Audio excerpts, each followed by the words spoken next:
A French Adventure in La Toque G79 PDF. Adapted and modified by Kulwant Sandhu.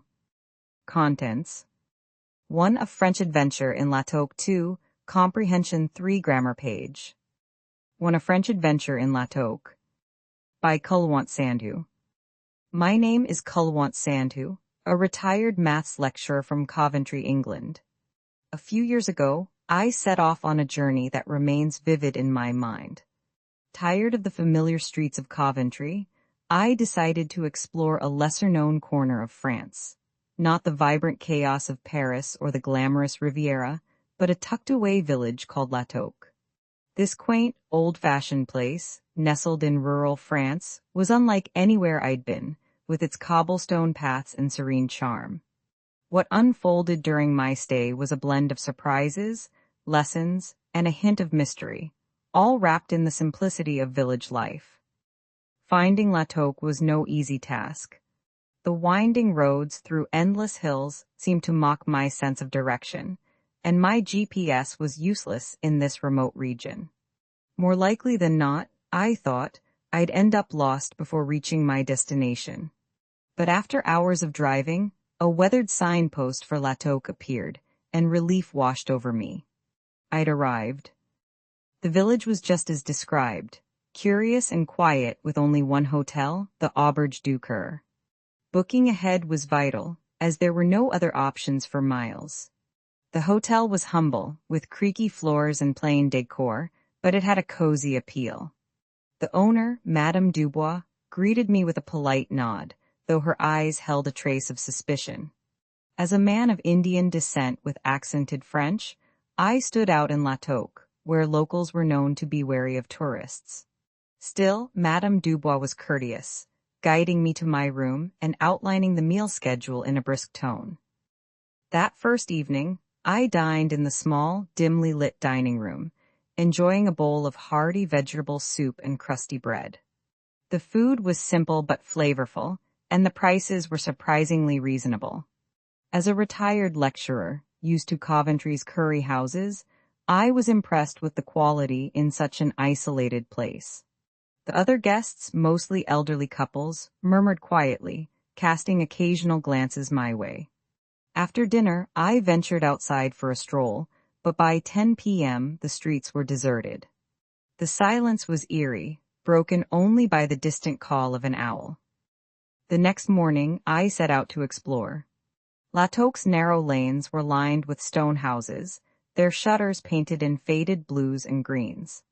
I wandered to the village square, where a modest market was unfolding. Stalls displayed cheeses, fruits, and handmade trinkets, and the air carried the aroma of fresh baguettes. I chatted with a vendor named Pierre, who sold jars of golden honey.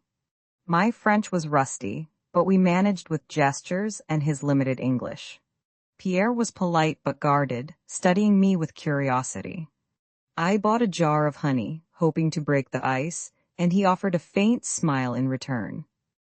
As I roamed further, I noticed a peculiar building at the square's edge, an old, crumbling structure draped in ivy. A faded sign read Bibliothèque, but the windows were dark, and the door was locked. Intrigued, I asked Pierre about it. His face tightened, and he mumbled that the library was abandoned and best avoided. His tone was cryptic, sparking my curiosity. As a maths lecturer, I was used to solving puzzles, and this felt like one I couldn't ignore. That afternoon, I joined a guided walk arranged by the hotel. Our guide Luke, a wiry man with a wealth of knowledge, led us through the stunning countryside. Lavender fields and vineyards stretched toward the horizon, reminding me how different this was from Coventry's urban sprawl. Luke shared tales of La Toque's past, mentioning that the village had once been a haven for scholars due to its library. When I asked why it closed, he deftly changed the topic, his evasiveness only fueling my interest. During the walk, I befriended Clara, an Englishwoman with a warm, chatty demeanor. She was a stark contrast to the reserved locals, and we bonded over our shared love of history. Clara had heard whispers about the library, a scandal involving a missing book of great value. From what I've gathered, she said softly, the book vanished and the library was shuttered. Her words sent a chill through me, and I couldn't shake the sense that La Toque held secrets. That night, I lay awake in my room, my mind racing with thoughts of the library. As a mathematician, I thrived on logic, but this mystery was irresistible. I decided to investigate. Armed with a flashlight, I slipped out after midnight, feeling like a sleuth in a novel. The streets were empty, as expected. At the library, the door was locked, but a window was slightly ajar. My pulse quickened. Chances are, I told myself, I'd find nothing but dust. Yet my curiosity, honed by years of tackling complex equations, pushed me forward. I climbed through the window, landing in a musty room filled with ancient books. My flashlight revealed shelves sagging under the weight of tomes, alongside faded portraits and ornate furniture. It felt like a time capsule. I searched for clues, unsure what I sought. After an hour, I discovered a small, locked box hidden behind a shelf, heavy and etched with strange symbols. My hands shook as I tried to open it, but it refused to yield. Then a creak echoed through the room. I froze. Madame Dubois stood in the doorway, her face stern but calm. "Monsieur Sandhu," she said, "this is no place for you." I stammered an apology, bracing for trouble. Instead, she sighed and explained.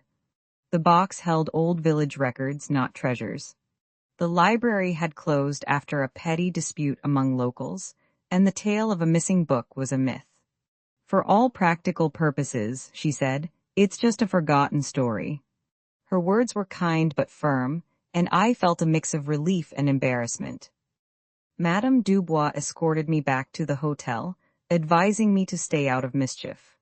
The next day, I kept a low profile, visiting the market and enjoying the countryside. I even made amends with Pierre, who gifted me another jar of honey. By the time I left La Toque, I felt a quiet affection for the village. Its guarded locals and simple life were a far cry from Coventry, yet they had a charm of their own. Driving away, I reflected on my adventure. La Toque, with its deserted streets and enigmatic past, was a puzzle I'd never fully solve. But as a retired lecturer, I'd learned to appreciate the beauty of unanswered questions. Glancing at the honey jars on the passenger seat, I smiled. Sometimes, the sweetest moments come from the most unexpected places. 2 comprehension questions and answers. Question 1. Where does Kulwant Sandhu live, and what is his former profession? Question 2. Why was it important to book the hotel in La Toque in advance? Question 3. How does Kulwant describe the food and prices at the Auberge du Coeur? Question 4. What idiom does Kulwant use when he thinks he might get lost on the way to La Toque? Question 5. Why were the streets of La Toque deserted by 10 p.m.? Question 6. What was the name of the vendor Kulwant met at the market, and what did he sell? Question 7. What did Kulwant find unusual about the old library in the village square? Question 8. What did Clara tell Kulwant about the library's past? Question 9. What did Kulwant find inside the library, and why couldn't he open it? Question 10. What explanation did Madame Dubois give about the library and the box? Answers. Answer 1. Kulwant Sandhu lives in Coventry, England, and he is a retired maths lecturer. Answer 2. It was important because there is only one hotel in La Toque, with no other options nearby.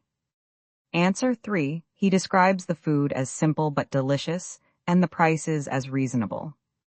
Answer 4. He uses the idiom more likely than not.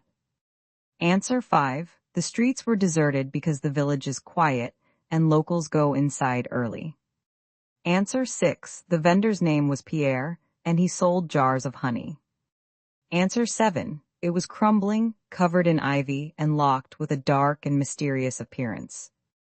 Answer 8. Clara said there was a rumor about a scandal involving a missing valuable book, which led to the library's closure. Answer 9. He found a small, locked box with strange symbols, but he couldn't open it because it was locked. Answer 10. She explained that the box contained old village records, not treasures, and the library closed due to a dispute, with the missing book story being a myth. 3 grammar page.